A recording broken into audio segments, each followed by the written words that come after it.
আসসালামু আলাইকুম। আমাদের পরবর্তী সৃজনশীলে চলে আসলাম। হাঁটি হাঁটি পা পা করে কোথায় যেন চলে আসলাম, চট্টগ্রাম বোর্ডে। আসেন, চট্টগ্রাম বোর্ডে 2023 সালের কোশ্চেন নিয়ে আমরা অ্যানালাইসিস করব। এখানেও ডেবিট ক্রেডিট আমরা করব। এরপরে দেখবো আসলে এই একক জের নাকি উভয় জের, এটা পরের বিষয়। উভয় জেরের জন্য যে আমাদের ফর্মুলা চেঞ্জ হবে না, ঠিক আছে। তবে একক জের বা ডেবিট ক্রেডিট করার টাইমে আমরা একটা জিনিস লক্ষ্য করব যে কোনটা আসলে কার ভুল হয়েছে, ঠিক আছে, এবং পাশে ওই বইয়ের নাম লিখে রাখবো। আসেন, ব্যাংক বিবরণী অনুযায়ী ব্যাংক জমার উদ্বৃত্ত, অর্থাৎ ব্যাংক বিবরণী বলতে কাকে বুঝাইছে? পাস বইকে বুঝাইছে। এটা অনুযায়ী ব্যাংক জমার উদ্বৃত্ত 22,600 টাকা। কত? 22,600 টাকা। তাহলে ব্যাংক বিবরণী মানে পাস বই। পাস বই এ অনুসারে ব্যাংক জমাটা তার জন্য দায়ী একটা। তাহলে কোন জের প্রকাশ করে?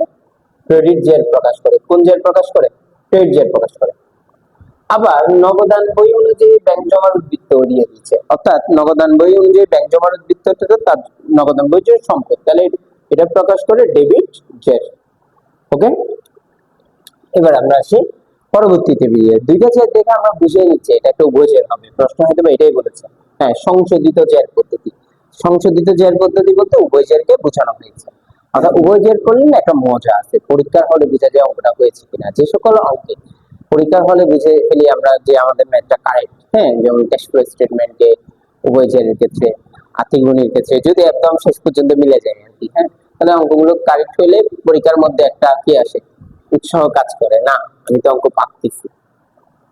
আচ্ছা দেখেন, একজন দেনাদার সরাসরি 2600 টাকা জমা দিয়েছে।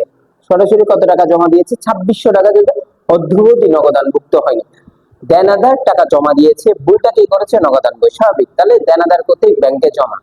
ব্যাংকে যদি দেনাদার জমা দেয় তাহলে এটা টাকাটা বাড়তেছে, বাড়লে কোন মেমোরেন্ডাম? Credit memorandum. আজকে তাহলে আমরা কি করব? ডেবিট করব। ভুল টাকার নগদান বইয়ের লিখে দিচ্ছি, ঠিক আছে। এরপরে দেখেন, ব্যাংক কর্তৃক প্রদেয় নোটের টাকা পরিশোধ করেছে 5,800 টাকা, কিন্তু নগদান বইতে লেখা হয়নি। তাহলে এই ভুল টাকার নগদান বইয়ে ভুল।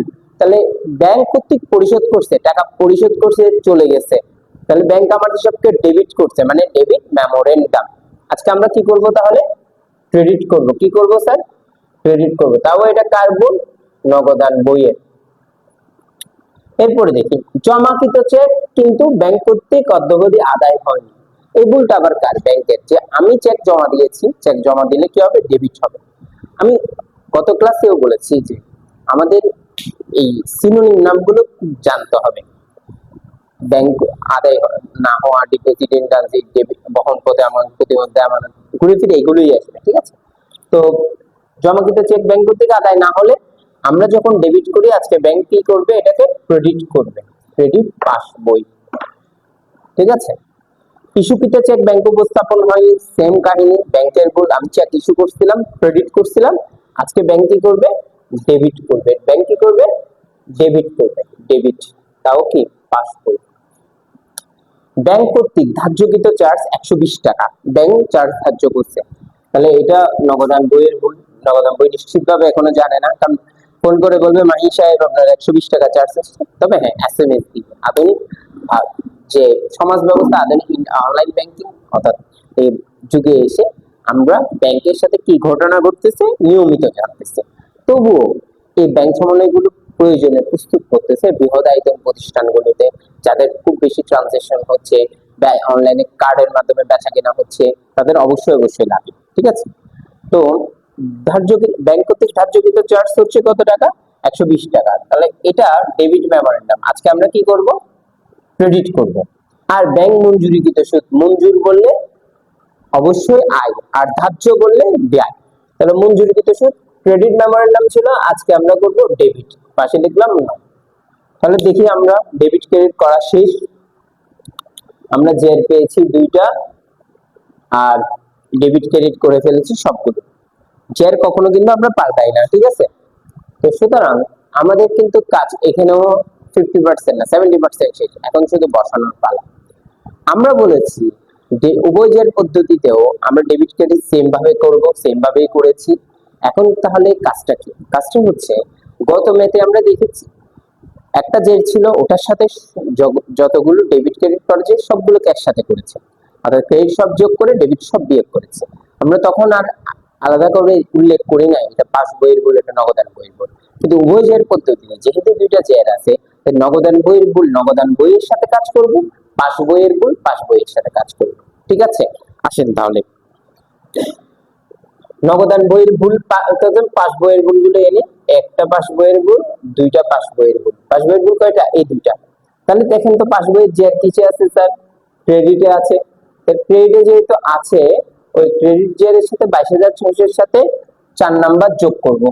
4 নাম্বার এখানেও ডেবিট ক্রেডিট সেম প্রসেস, ক্রেডিটে যোগ হবে আর ডেবিটটা কি হবে? বিয়োগ হবে। তাহলে যোগ করব 4 নাম্বার আর বিয়োগ করব কি? মানে এটা আসছে নাকি দেখো তো এদিকে, বিয়োগ করব 5 নাম্বার, তাহলে উত্তর চলে আসবে।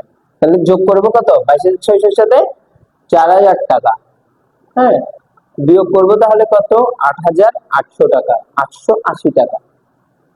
তাহলে আমাদের যা আসে লিখে ফেলবো। এরপর আসি নগদান বই মোতাবেক ব্যাংক জমা, এটা হচ্ছে ডেবিট চেক। তাহলে এটার সাথে কি কি যোগ করব? আমি ব্ল্যাক মার্কার দিয়ে দিই। ডেবিট এটা যোগ করব, ডেবিট এটা যোগ করব, সরি না, ডেবিট এটা যোগ করব। ঠিক আছে, আর ক্রেডিট বিয়োগ করব কি কি? একটা বিয়োগ করব, দুইটা বিয়োগ করব। তাহলে নগদান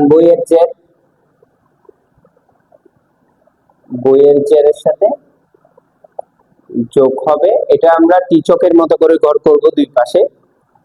নগদান বইয়ে যেহেতু ডেবিট চেক, হ্যাঁ যেটা দেখবো ডেবিট চেক, ডেবিট চেকের সাথে ডেবিট 1 নাম্বার যোগ করব, 2 নাম্বার সরি, তারপরে যোগ করব হচ্ছে 6 এর 100 টাকা, 2 এর ছিল 2600 টাকা।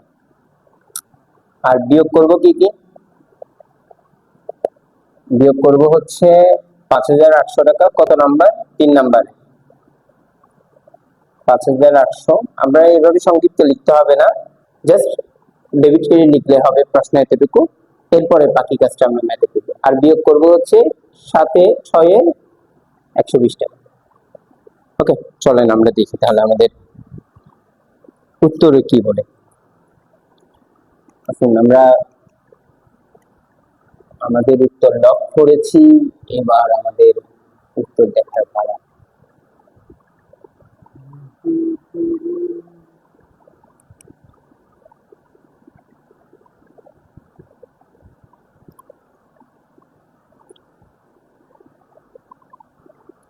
আমরা কাঙ্ক্ষিত উত্তর পেয়ে গিয়েছি, আসেন।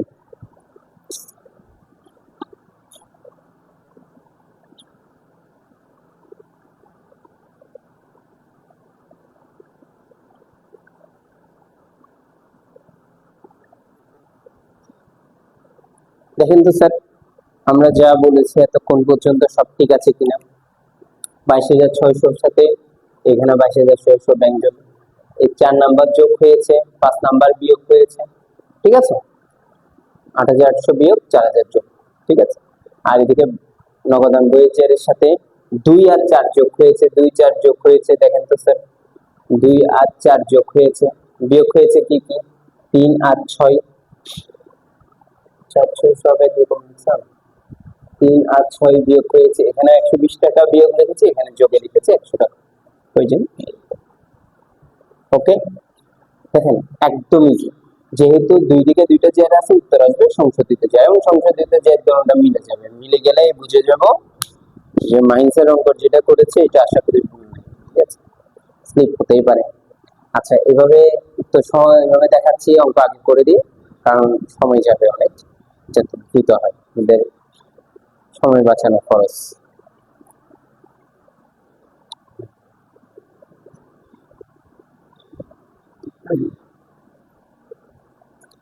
সবাই একটি স্ক্রিনশট নিয়ে নেন, এটা কিভাবে করছি, ডেবিট ক্রেডিট আগে কিভাবে করছিলাম। আসেন তাহলে এটার বাকি অংশে আমরা ফিরে যাই।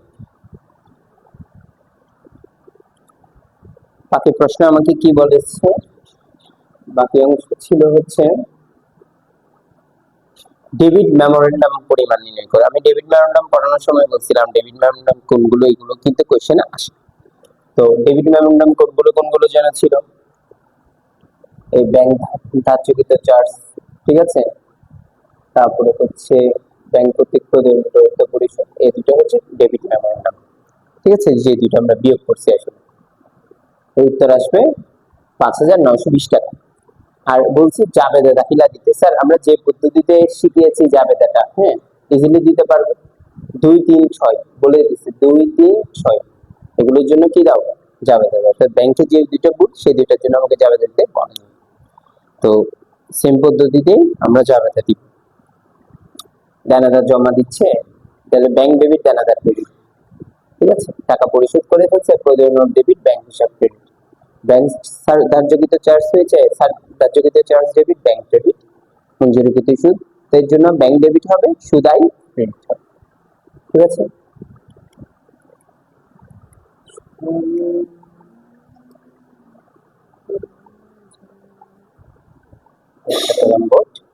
সংশোধন ডেবিটকৃত টাকার পরিমাণ আসছে মনে হয়, না আছে এরকম কিছু, যাবে তো দিয়েছে।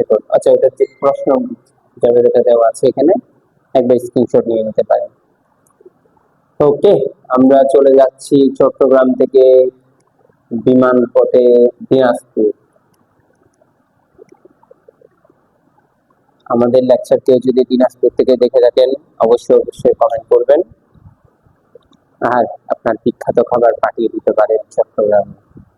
আসেন আমরা শুরু করি।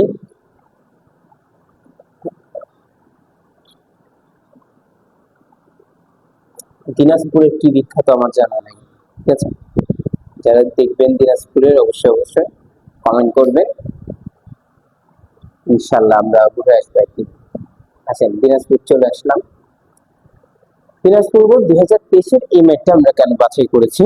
এই ম্যাথটাতে প্রথমত একটা জেদ দেওয়া আছে, একটা জেদ দিয়ে ওরা উভয় জেদ জানতে চাইছে। তাহলে অন্য একটা জেদ হ্যাঁ প্রশ্নে দিয়ে দেয়, কিন্তু আমার কথা হচ্ছে অন্য জেদ না দিলে কি প্রশ্নে যদি উল্লেখ না করতে কি করতে পারতাম? অবশ্যই করতে পারতাম, কারণ এখানে দুইবার ব্যাংক সমন্বয় করবো। কয়বার করবো স্যার? দুইবার। খতে করবো একক জের প্রচলিত পদ্ধতি, মানে হচ্ছে একক জের পদ্ধতি, আর দ্বৈত জের পদ্ধতি মানে সংশোধিত পদ্ধতি, মানে উভয় জের পদ্ধতি। তাহলে একটা ব্যাংক সমন্বয়ে দুইটা প্রশ্নে দুইটা ব্যাংক সমন্বয় করবো আমরা, ঠিক আছে? আসলে মজার ম্যাথ। আসেন, যারা যারা 23 বোর্ডের দিনাজপুরে পরীক্ষা দিয়েছিলেন, এই ম্যাথটাতে আনসার করছিলেন, তারাও আমাদের সাথে যুক্ত হতে পারেন কমেন্ট সেকশনে। প্রশ্নে আমরা যথারীতি ডেবিট ক্রেডিট করে ফেলি। ব্যাংক বিবরণী মোতাবেক ব্যাংক জমার উদ্বৃত্ত দেওয়া আছে, ব্যাংক বিবরণী মোতাবেক, তাহলে পাস বই অনুসারে ব্যাংক জমা, এটা অবশ্যই ক্রেডিট চেক প্রকাশ করে। ঠিক আছে, এবার আসি বাকি ভুলে। মাইন প্রশ্ন বুঝা যাচ্ছে নাকি একটু দেখো। 1000 টাকার একটা চেক ইস্যু করা হয়েছে, নাকি আলো পড়ছে এই জায়গায়? প্রশ্ন বুঝা যাচ্ছে না? যাচ্ছে। 1000 টাকার একটি চেক ইস্যু করা হয়েছিল, যা নগদান বইতে লেখা হয়নি। ভুলটা কার? দেখেন এতক্ষণ পর্যন্ত আমরা দেখে আসছি চেক ইস্যু করলে ভুল হয় হচ্ছে ব্যাংকের, কারণ ব্যাংকে উপস্থাপন হয় না। এখন ভাই আমি নগদান বইয়ে লিখে নেই, ছোট টাকা তো এই জন্য হয়তো। আচ্ছা আসেন, মজা করে বললাম যে নগদান বই এরকম স্লিপ করতেই পারে, ব্যবসা বাণিজ্য যখন আপনি করবেন অনেক এরকম ভুল হবে। চেক ইস্যু করলে নগদান বই যদি না লিখে, আজকে নগদান বই লিখতে হবে সিম্পল। চেক যখন ইস্যু করি, ক্রেডিট করি আর কি, তাহলে নগদান বইকে হ্রাস করি, আজকে আমরা ক্রেডিট করব। ভুলটা কার? এটাও পাশে লিখে রাখি, নগদান বই। তাহলে উভয় জের করতে আমাদের খুব হেল্প দিবে। ব্যাংকে 4500 টাকা জমা দেওয়া হয়েছে, কিন্তু ব্যাংক বিবরণীতে ভুলে ডেবিট করা হয়েছে। ব্যাংক বিবরণী মানে পাস বই, ভুলটা কি করছে? পাস বই করছে। আচ্ছা, ব্যাংকে যদি 4500 টাকা জমা দিই, আমার 4500 টাকা ব্যাংকে বাড়লে ব্যাংক আসলে আমার হিসাবকে ক্রেডিট করবে, তাই না? টাকা বাড়ছে তাই। এখন ব্যাংক ক্রেডিট করার পরিবর্তে ডেবিট করে ফেলছে, অর্থাৎ সে উল্টা কি করছে? আমার অ্যাকাউন্টকে হ্রাস করছে। আজকে যদি সঠিক জেরে ফিরে যেতে চাই, তাহলে কি করতে হবে? দ্বিগুণ করতে হবে, অর্থাৎ 9000 টাকা যোগ ডেবিট ক্রেডিট করতে হবে, 9000 টাকা বাড়াতে হবে। কেন এই কথাটা বলতেছি? সিম্পল উদাহরণ, আপনার কাছে মনে করেন 1200 টাকা আছে, আপনি 200 টাকা খরচ করেছেন, থাকার কথা 1000, আপনি লিখে ফেলছেন 200 টাকা আয় করছেন, অর্থাৎ আপনার 1400 টাকা আছে। আসলে কি 1400 টাকা আছে? নাই, আছে কত? 1000 টাকা। তাহলে 4000 টাকা, 400 টাকা আপনি কি করবেন? বিয়োগ করবেন, তাই না? সেম প্রসেসে আপনি 4500 টাকা এখানে আমরা কি করব? ক্রেডিট করব 9000 টাকা। ক্রেডিট করব কি?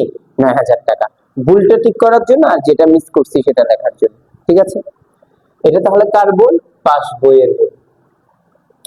ব্যাংক বিনিয়োগের সুদ বাবদ 3000 টাকা আদায় করে ক্রেডিট করেছে, যা নগদান বইতে লেখা হয়নি। তাহলে এক কথায় বলেই দিছে ক্রেডিট করেছে, মানে ক্রেডিট মেমোরেন্ডাম। অনেক সময় দেখবে ক্রেডিট করতে হবে, তার মানে ক্রেডিটই করবো, এখন চেঞ্জ করতে তো হচ্ছে না। আর এখানে বলে দিচ্ছে ক্রেডিট করেছে, মানে ক্রেডিট করে ফেলছে, ক্রেডিট মেমোরেন্ডাম আজকে আমরা কি করব? ডেবিট করব। ডেবিট করব কোন বইয়ে স্যার? নগদান বইয়ে। এরপর চেক ইস্যু করেছে 800 টাকা, নগদান বইতে লেখা হয়েছে 8000 টাকা। 800 টাকার চেক ইস্যু করে নগদান বইতে লিখে দিচ্ছে 8000 টাকা দিয়ে দিচ্ছি। বিষয়টি চৌধুরী সাহেবের মতো হয়ে গেল। চৌধুরী সাহেব টাকা না লেখা চেক দিছে না, মেয়ে জীবন থেকে সরে যেতে। তো আমি নিয়েছি 1 লাখ, চৌধুরী সাহেব মেয়েকে বলেছিল 10 লাখ টাকা নিয়েছে। এটা কোনো কথা হইতে পারে? আচ্ছা আসুন, কত নিয়েছে এটা সঠিক প্রমাণ বললে তো ইনকাম ট্যাক্স ধরবে, তো তাই 1 লাখ টাকা বলা। আসেন, চেক ইস্যু করা হয়েছে 800 টাকা, কিন্তু নগদান বইতে লেখা হয়েছে 8000 টাকা। তাহলে নগদান বইতে বেশি লিখছে। কত টাকা বেশি লিখছে? 7200 টাকা বেশি লেখা হয়েছে। আপনি দেখেন, চেক ইস্যু করলে ক্রেডিট করি, আজকে 7200 টাকা বেশি ক্রেডিট করে ফেলছি। এটা ঠিক করার জন্য ডেবিট করব 7200 টাকা, তাই না?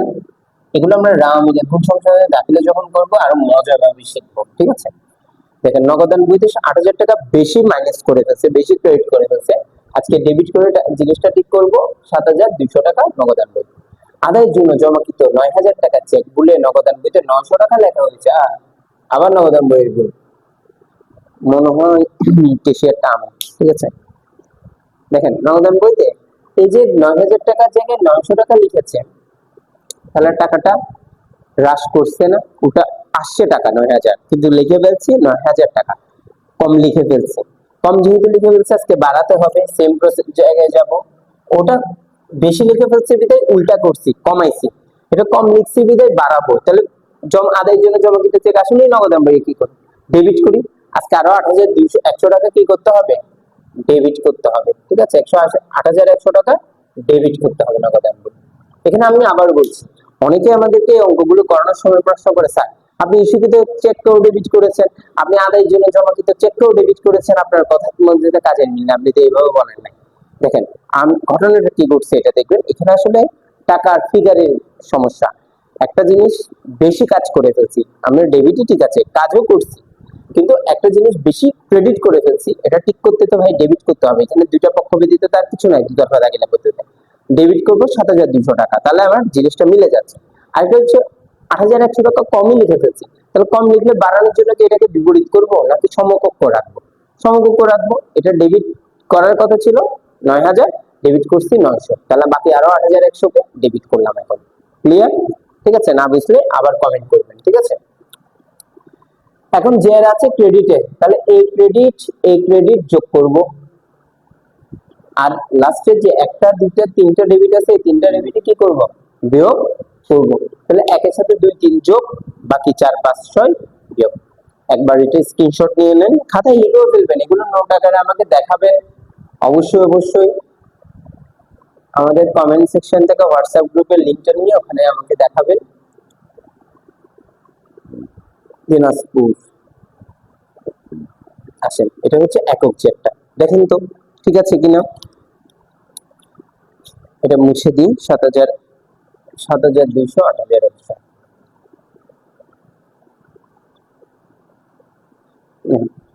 একের সাথে এই 2 আর 3 যোগ করছি, 3 এ 9000 টাকা করে যোগ করছি। এরপর 4 5 6 বিয়োগ করছি যথারীতি 8000, 7200, 8100 করে। ক্লিয়ার? 91600 টাকা জের পেয়ে গেছি। যেহেতু অঙ্কটা ব্যাংক বিবরণ অনুযায়ী, মানে পাস বই অনুযায়ী ব্যাংক জমা দিয়ে শুরু করছি, আজকে উত্তরটা হবে নগদান বই অনুযায়ী ব্যাংক জমা। ওকে, আশা করি বুঝতে পারছেন আপনারা।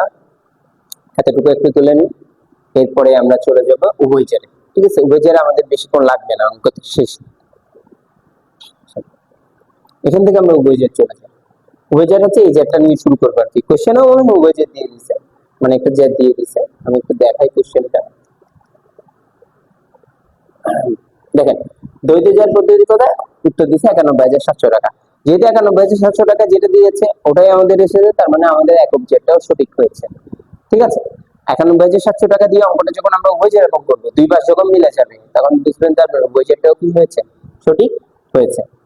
এই জন্য আমি অনেককে এভাবে বলি, যারা খুব ভালো অভ্যস্ত হয়ে যায় এইসব অঙ্ক করতে, বেশি মানে এগুলো যদি আপনি একবার বুঝে যান যে ডেবিট ক্রেডিট কিভাবে করবেন, আপনার প্যারা খাওয়ার কোনো দরকার নেই। ঠিক আছে, এই অঙ্কটা আপনি 15 মিনিটে পরীক্ষা করতে পারেন, আরো কম সময়ও লাগতে পারে অনেক ক্ষেত্রে। তো যারা যারা এরকম জেরে খুব ভালো হয়ে যায়, একক জের পরীক্ষায় আসলেও বলেছে ক্যালকুলেটরে একবার উভয় জেরে দেখো, ওই জেরটা দিয়ে উভয় জের করে দেখো, দুই পাশে ম্যানেজ মিলে কিনা, যদি পরীক্ষায় সময় থাকে আর কি। তো সেক্ষেত্রে যদি মিলে যায় তাহলে তোমার এই একক জেরটাও কি হয়েছে, সঠিক হয়েছে, পরীক্ষার হলে বুঝতে পারবে। এখন আসো দ্বৈত জের পদ্ধতিতে, তাহলে সেম প্রসেস, আমরা যে আগে ডেবিট ক্রেডিট করেছিলাম, পাস বই নগদান বই লিখেছি ওটা অনুসারে, মানে দুইটা মনে হয় পাস বইয়ের ভুল ছিল শুধু। আসো,